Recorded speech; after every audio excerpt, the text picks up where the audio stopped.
Bismillahirrahmanirrahim. Pertama, sudah tentu kita sebagai umat Islam harus menolak aneksasi itu. Karena apabila itu kita terima, berarti kita melegalkan kejahatan. Dan kejahatan terbesar sekarang di dunia adalah aneksasi Israel, Zionis Yahudi terhadap Palestina. Oleh karena itu, seluruh umat Islam harus menolak aneksasi ini. Apa yang kita bisa lakukan? Ada 3 hal minimalnya.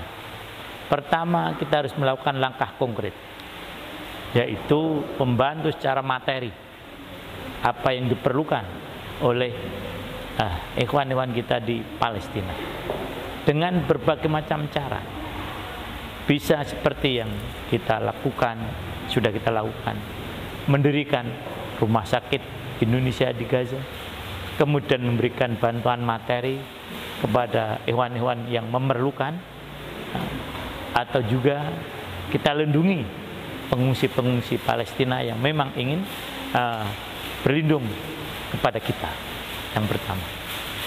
Yang kedua, kita harus tunjukkan kepada dunia bahwasanya umat Islam menentang aneksasi ini, dan itu juga harus real dalam berbagai macam kesempatan. Oleh karena itu kami harapkan seluruh dunia mari bergerak sesuai dengan bidang masing-masing. Bagi muslimin yang ada di organisasi, gerakan organisasinya untuk menunjukkan penolaknya. Bagi yang ada di partai, gunakan partainya untuk menolak. Ada yang di lembaga legislatif, gunakan kesempatan ada di lembaga legislatif untuk menunjukkan ketidaksetujuan kita terhadap aneksasi ini. Pada yang di eksekutif yang sedang memegang jabatan, tunjukkan. Karena ini bahwasanya kita tidak setuju dengan aneksasi ini. Karena ini bukan hanya masalah keagamaan, tapi masalah kemanusiaan. Menyangkut dengan masalah hak yang paling dasar, yaitu hak untuk menempati satu tempat. Nah, yang ketiga, sudah tentu kita berdoa terus pada Allah Subhanahu wa ta'ala. Gunakan waktu-waktu, terutama sekali waktu mustajabah. Kapan waktu mustajabah itu? Waktu setelah sholat 5 waktu. Gunakan untuk mendoakan rakyat Palestina dan kehancuran Zionis Yahudi, baik secara sendiri-sendiri maupun secara bersama-sama. Gunakan pada waktu sholat tahajud kita untuk berdoa kepada Allah segera menghancurkan kekuatan Zionis dan membela bangsa Palestina untuk pembebasan Masjidil Aqsa.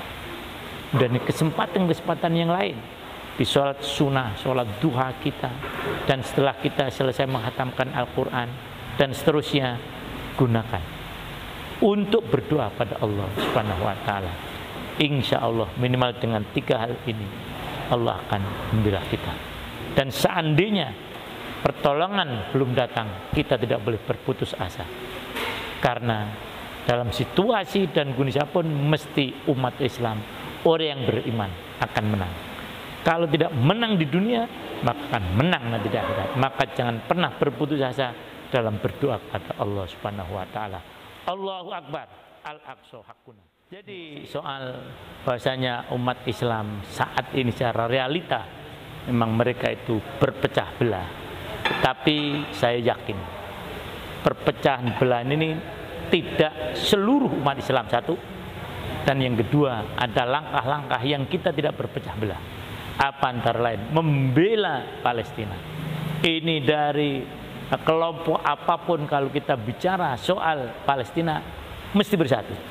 Oleh karena itu, menghadapi berbagai macam kelompok dengan berbagai macam fikrah dan pandangan, mari kita kedepankan hal-hal yang sifatnya prinsip. Jangan kita banyak menyampaikan masalah-masalah misalnya furu, karena memang soal furu itu sejak dulu zaman Rasulullah sudah ada, dan jangan sampai masalah furu ini memecah belah kita.